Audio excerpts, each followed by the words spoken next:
Το διαδίκτυο είναι φως, το διαδίκτυο είναι γνώση και πάνω απ' όλα χωρίς το διαδίκτυο δεν μπορούμε να κάνουμε κάτι. Γίναμε όλοι τραπεζίτες σε μία νύχτα. Αυτό το έχει καταλάβει. Οι τράπεζες μία μέρα ξύπνησαν και λένε έξω όλοι. Είσαστε πλέον ταμείες.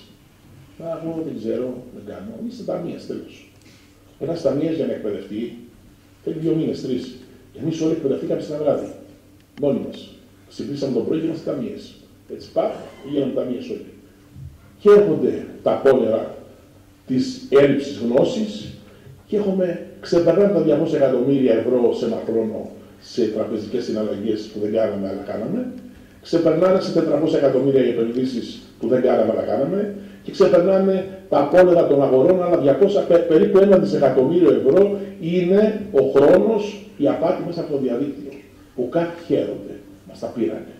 Γιατί μας τα πήρανε? Γιατί δεν υπάρχει γνώση. Η εκπαίδευση, η γνώση, δεν υπάρχει εκείνο το οποίο πρέπει να γνωρίζεις. Τα πράγματα είναι απλά. Εάν όσοι σήμερα είσαστε εδώ, εάν ακούσετε λίγο προσεκτικά, δεν θα έχετε ποτέ κανένα πρόβλημα. Ποτέ όμως. Εάν τα περάσετε στον τοίχο, εγώ μιλάω απλά ελληνικά, θα έχετε θεματάκια. Γι' αυτό είμαι σίγουρος για ένα πράγμα. Επειδή είμαι στην Τρίπολη και ξέρω ότι οι πολιτσότες έχετε μυαλό, όλοι θα φύγετε από εδώ με γνώση και κύριε Δήμαρχε, κάνετε την καλύτερη επένδυση πριν τις εκλογές σας. Αυτό πρέπει να το ξέρετε. Είναι επένδυση αυτό που κάνουμε εδώ. Εμείς βλέπουμε μπροστά. Μπροστά είναι το μέλλον. Και το μέλλον η Ελλάδα έχει τα πάντα όλα. Έχουμε και τα άσχημά μας βέβαια, έχουμε και τα όμορφά μας, αλλά είμαστε πιο πολλά στα όμορφα. Είμαστε αισιόδοξοι άνθρωποι, προχωράμε μπροστά και πάνω απ' όλα προχωράμε γιατί έχουμε γνώση και επίγνωση. Πρώτος κανόνας λοιπόν στο διαδίκτυό μας είναι ότι έχουμε φίλους μόνο αυτούς που έχουμε στην πραγματική μας ζωή.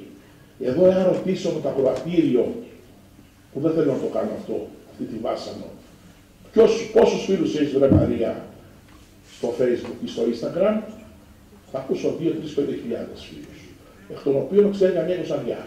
Οι υπόλοιποι 2.948 τι είναι? Τι είναι και τι λόγο έχουν μέσα στο δικό μου το προφίλ να είναι και να υπάρχουν αυτοί οι φίλοι?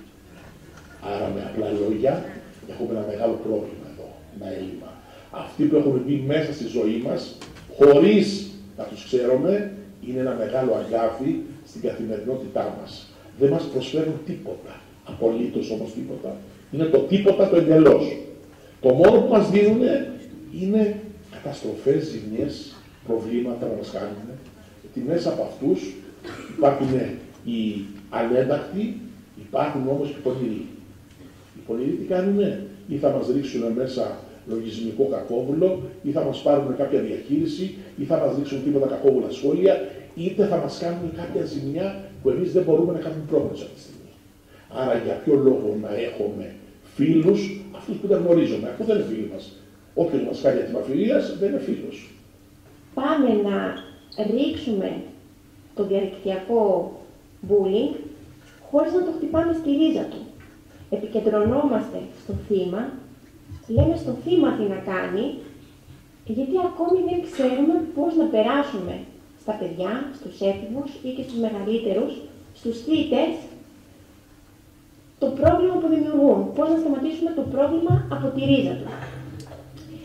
Ας επικεντρωθούμε λίγο στα αντίκτυπα που έχει το cyberbullying, το οποίο κάνει τα θύματα του να υποφέρουν από χαμηλή αυτοεκτίμηση, να έχουν κατάθλιψη, να είναι επιρρεπεί σε αλκοόλ, σε ναρκωτικά ή και ακόμη να έχουν τάση αυτοκτονίας. Και όλα αυτά γιατί το θύμα αποκτά ένα τραύμα το οποίο σβήνει πάρα πολύ δύσκολα. Πολλές φορές δεν μπορεί καν να σβηστεί από την ψυχή του.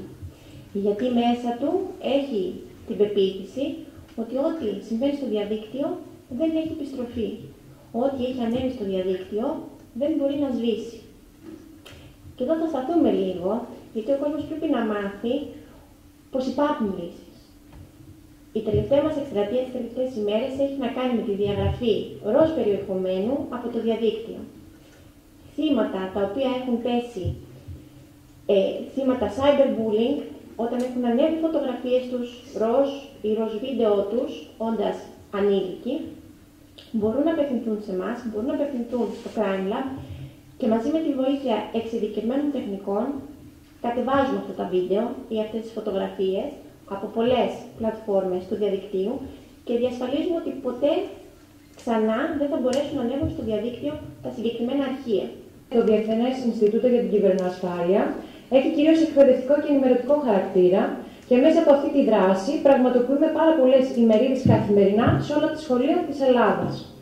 Οπότε, μέσα στα πλαίσια αυτής της δράσης, έχω αναλάβει τη θέση ενημέρωσης στα σχολεία σχετικά με όλα αυτά τα πράγματα και τα θέματα που λέμε και το κομμάτι του διαδικτυακού εκφοβισμού είναι κάτι στο οποίο δίνουμε ιδιαίτερη έμφαση, γιατί είναι ένα φαινόμενο που ισχύει δυστυχώς και όπως γνωρίζουν οι μεγαλύτεροι, τα παιδιά δυστυχώς πολλές φορές μπορούν να αποδειχθούν πολύ άγρια εντός εισαγωγικών. Αυτό που τονίζουμε και στα ίδια τα παιδιά είναι ότι πρώτα απ' όλα θωρακίζουμε τη δική τους συναισθηματική και ψυχολογική κατάσταση.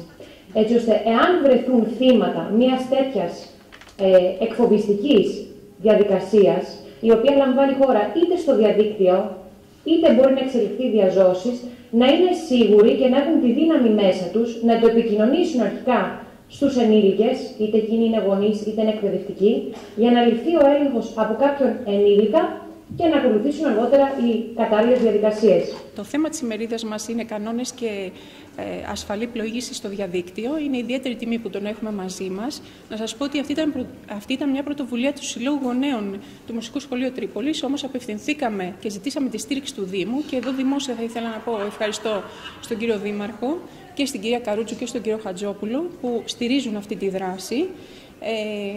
Είναι ένα πολύ σημαντικό θέμα, κεντρίζει το ενδιαφέρον όλων μας και πραγματικά κρεμόμαστε από τα χείλη του. Κύριε Δήμαρχε, δημόσια σας ευχαριστούμε για τη στήριξή σας. Στη σημερινή εποχή που το διαδίκτυο πλέον έχει μπει στη ζωή όλων, από τα πολύ μικρά παιδιά μέχρι τους ηλικιωμένους και είναι μια τεράστια ανακάλυψη το διαδίκτυο και μια τεράστια βοήθεια για όλους, γιατί έχεις εύκολη πρόσβαση σε οποιαδήποτε πληροφορία χρειάζεσαι για οποιοδήποτε θέμα. Από την άλλη πλευρά όμως, επειδή ακριβώς υπάρχει αυτή η ελευθερία της πρόσβασης παντού, υπάρχει και ο κίνδυνος, ιδιαίτερα για τα μικρά παιδιά, να αντλούν πληροφορίες οι οποίες είναι κακόπιστες, οι οποίες είναι επικίνδυνες, οι οποίες τα οδηγούν σε ατραπούς επικίνδυνους. Άρα έχει πολύ μεγάλη σημασία όλοι μας και ιδιαίτερα τα μικρά παιδιά να γνωρίζουν με ποιον τρόπο, με ασφάλεια θα σερφάρουν που λέμε στο ίντερνετ. Αυτό ακριβώς σήμερα θα μας αναλύσει, νομίζω από τους πλέον ειδικούς ανθρώπους στη χώρα μας, ο στρατηγός ο κύριος Φακιανάκης, ο οποίος για πολλά χρόνια ήταν στην ελληνική αστυνομία υπεύθυνος στον τομέα αυτό και τώρα έχει δημιουργήσει το ελληνικό GSI που ασχολείται ακριβώς με αυτό.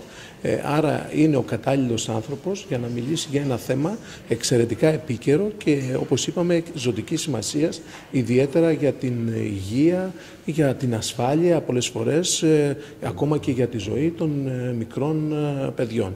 Συγχαρητήρια λοιπόν στους συλλόγους γονέων, στο Σύλλογο Γονέων και Κηδεμόνων του Μουσικού Σχολείου που είχε την πρωτοβουλία και όλους τους συλλόγους που συμμετέχουν και βέβαια ήταν αυτονόητο ότι ο Δήμος θα παρίσταται σε αυτή την προσπάθεια ακριβώς γιατί θέλουμε οι πολίτες μας, τα παιδιά, οι οικογένειες να ενημερώνονται σωστά για θέματα καθημερινότητας που είναι εξαιρετικά όπως είπαμε επίκαιρα.